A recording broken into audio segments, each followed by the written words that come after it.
The Metropolitan Police is to get £100 million more to keep on top of crime. It comes from the Mayor and sounds a lot, but is it?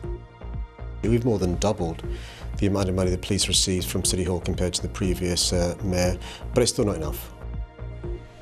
Even the Met Police says it won't fill their funding shortfall. Also on the programme, weeks after a rise in the cost of the congestion charge, campaigners want the timings of when it actually applies extended. A man has been found guilty of owning one of 2 XL bully dogs that mauled a 68-year-old woman to death. And it's the start of London Fashion Week. It expects to directly generate £100 million in orders in the next 5 days. A man has been charged with murder following the death of a 74-year-old woman in Newham. 44-year-old Richard Clayton was arrested after police were called to a home in Waltham Forest on Tuesday. A man who planted a fake stick of dynamite outside MI5 headquarters in Vauxhall last month says he didn't mean for people to believe it was real. A court heard how 32-year-old Julian Pereira was attempting to draw attention to his complaint against the Home Office after his asylum appeal was rejected. And a jailed rapper who escaped from custody twice within a week has posted a video online taunting the police. Daniel Buachi escaped from Lewisham Hospital on Sunday after being taken there for medical treatment. A video on Instagram appears to show Buachi performing in front of a screen featuring a newspaper story about his escape. OK, look now at some stories available on the BBC News app. In Kent, 2 women who were fined after donating to charity have had their fixed penalty notices dropped by Tunbridge and Malling Borough Council. In Hertfordshire, police in St Albans were left scratching their heads over a chicken coop left overnight in the middle of the road. There was no sighting of chickens crossing the road. And does this Berkshire town hold the secret to a long life? The BBC has been speaking to the residents of Wokingham, which has the highest life expectancy in England. All that and more available on the BBC News app. Sir Sadiq Khan says he'll invest more than £1 billion into London's policing.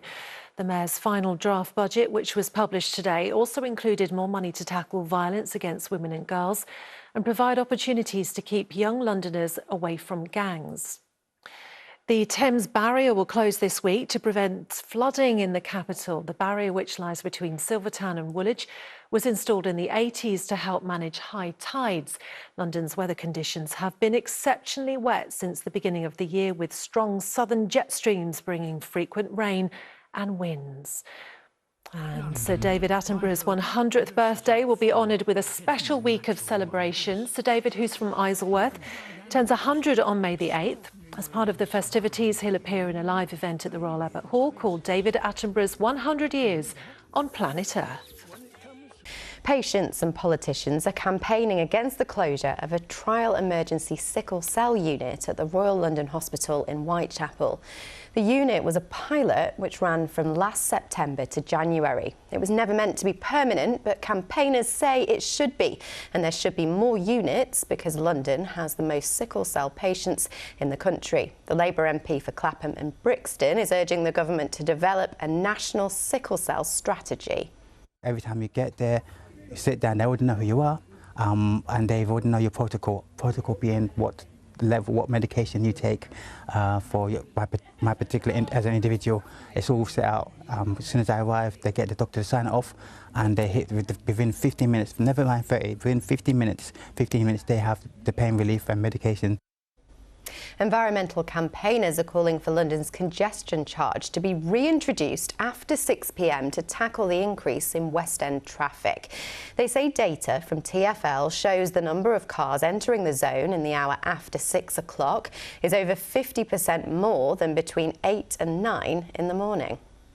So the congestion charge we've seen with the ending of the electric vehicle exemption, that is one of the big reasons that drove Zipcar out the market, that we know that the congestion charge is just a blunt instrument. It's bad for business, and ultimately what you need is much more investment in the infrastructure that will help people swap to cleaner vehicles, not just taxing drivers off the road.